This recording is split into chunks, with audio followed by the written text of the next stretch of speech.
Some people like surveys, some people don't like surveys. And one of the things that happens with surveys is you look at how the questions are presented, how they're worded, what wasn't asked, who was included, and who wasn't included. And in the United States of America, the issue of the census is almost always surrounded by controversy. And so I find it interesting that when we find a survey taken, a census, to determine those people who are fit to go to battle, who are above 20 years old, we find a glaring omission, Shevet Levi, that they were not counted. And it's strange to me because when it comes time to avenge the honor of Dinah, who is it that joins Shimon to do so? Is it not Levi? And when Moshe Rabbeinu comes down and sees that the Jewish people are worshiping the Egel Hazav, the golden calf, and in an effort to expunge the sins of the Jewish people, he says, Mila Hashem Elai, whoever is to God should join me. And who joins? It's Shevet Levi. And when the prince of the tribe of Shimon engages in an illicit act with a pagan princess, Kazmi Bastur, in a public place, to the shock of the entire Jewish nation, who is it that comes and avenges the anger of Hashem? It's Pinchas, a descendant of Levi.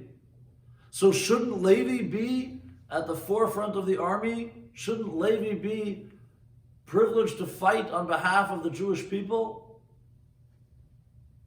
So there's something astounding, I think, when we think of fighting, when we think of going to war. Unfortunately, we are at war. Unfortunately, the enemies of the land of Israel and of the people of Israel are attacking us relentlessly. And unfortunately, it's compounded by the fact that there are those in the international arena and those in the world of the media and those who are influencers in cyberspace. Many of them have been more than just critical. Many have been outright anti-Semitic in their statements against the Jewish people. And so when we fight wars, there are different kinds of soldiers. There are those who are brave and who head into combat. And they fight face to face, hand to hand.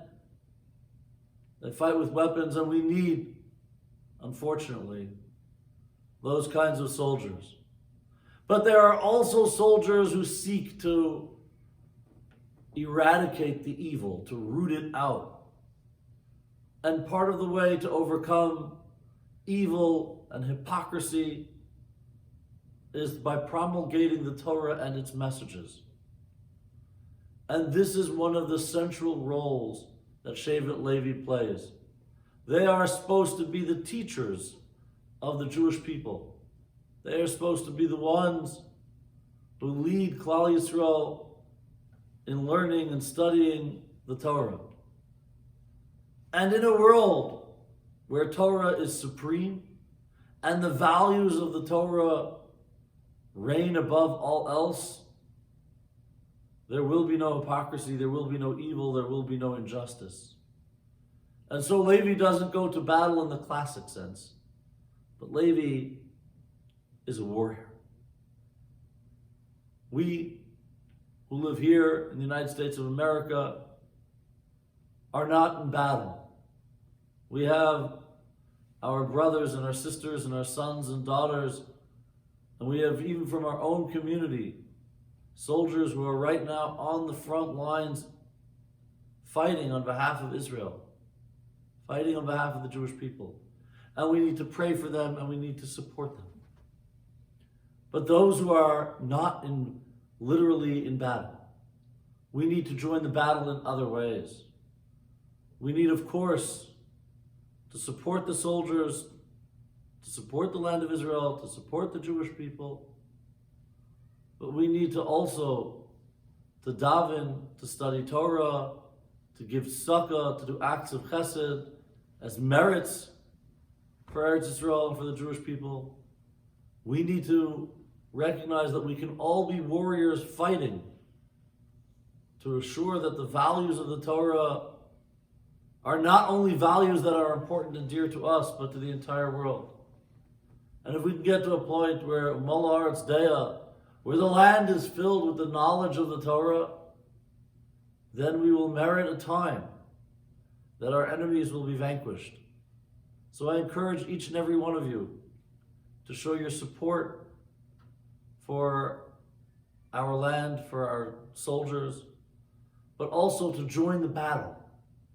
Step up your Torah study, your davening, your tzedakah, your chesed, as ways of merit on behalf of the Jewish people, and hopefully we will merit the time when it will not be necessary to fight any physical battles, when we will sit in the land of Israel, ish tachas te'eno, ish tachas gafno, everybody b'shalom b'shalva, in peace and harmony.